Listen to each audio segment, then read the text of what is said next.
హైదరాబాద్కు చెందిన ఈ ముద్దుగుమ్మ అమెరికాలో ఉన్నత చదువులు అభ్యసించింది. ప్రముఖ యూనివర్సిటీలో డిగ్రీ పట్టా అందుకుంది.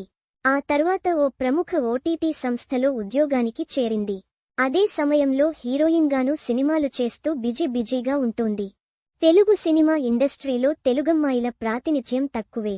ఈ మధ్యన మన తెలుగమ్మాయి అనన్య నాగళ్ల అన్నట్లు తెలుగు సినిమాల్లో కేవలం 20% అవకాశాలు మాత్రమే తెలుగు హీరోయిన్లకు దక్కుతాయట. ఇందులో నిజమెంతుంతో తెలియదు కానీ గతంలో పోల్చుకుంటే మాత్రం ఇప్పుడు సినిమాల్లో తెలుగమ్మాయిల ప్రాతినిధ్యం బాగా పెరిగింది. వైష్ణవి చైతన్య, అనన్య నాగళ్ల, చాందిని చౌదరి ఇలా సినిమా ఇండస్ట్రీలోకి కొత్త తెలుగు హీరోయిన్లు వస్తూనే ఉన్నారు. ఇప్పుడీ జాబితాలోకి మరొకరు చేరారు. గతంలో ఓ సూపర్ హిట్ సినిమాలో చైల్డ్ ఆర్టిస్టుగా నటించిన ఆమె ఆ తర్వాత సినిమా ఇండస్ట్రీ నుంచి కాస్త గ్యాప్ తీసుకుంది. ఉన్నత చదువులు అభ్యసించేందుకు అమెరికా వెళ్ళింది. అక్కడి బోస్టన్ యూనివర్సిటీలో బిజినెస్ అడ్మినిస్ట్రేషన్లో బ్యాచిలర్ డిగ్రీ పట్టా పుచ్చుకుంది. ఆ తర్వాత ఓ ప్రముఖ ఓటీటీ సంస్థలో ఇంటర్న్ క్రియేటివ్ ప్రొడ్యూసర్గా జాబ్ చేస్తోంది. ఇదే క్రమంలో నటనపై మళ్లీ మనసు మళ్లడంతో హీరోయిన్గా ఎంట్రీ ఇచ్చింది. ఈ ఏడాది మార్చిలో ఓ చిన్న సినిమాతో ఇండస్ట్రీకి పరిచయమైంది.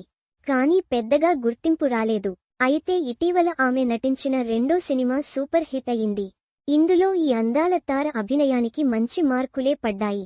ప్రస్తుతం టాలీవుడ్లో ట్రెండ్ అవుతోన్న ఆ బ్యూటీ మరెవరో కాదు, శుభం హీరోయిన్ శ్రియ కొంతం. గతంలో న్యాచురల్ స్టార్ నాని నటించిన గ్యాంగ్ లీడర్లో హీరో చెల్లి స్వాతి పాత్రలో నటించింది శ్రియ. ఆ తర్వాత ఉన్నత చదువుల కారణంగా సినిమాలకు గ్యాప్ ఇచ్చింది. అయితే ఈ ఏడాది మార్చిలో రిలీజైన 14 డేస్ గర్ల్ ఫ్రెండ్ సినిమాతో హీరోయిన్గా ఎంట్రీ ఇచ్చింది. లేటెస్ట్గా శుభం సినిమాతో సక్సెస్ కొట్టింది.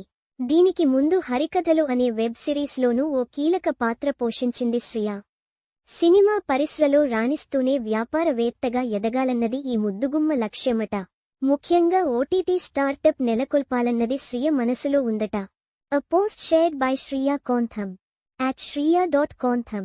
కాగా శ్రియకు సోషల్ మీడియాలోనూ ఫుల్ ఫ్యాన్ ఫాలోయింగ్ ఉంది. ఇన్స్టాలో ఈ బ్యూటీ షేర్ చేసే ఫోటోలకు నెటిజన్ల నుంచి మంచి స్పందన వస్తుంటుంది.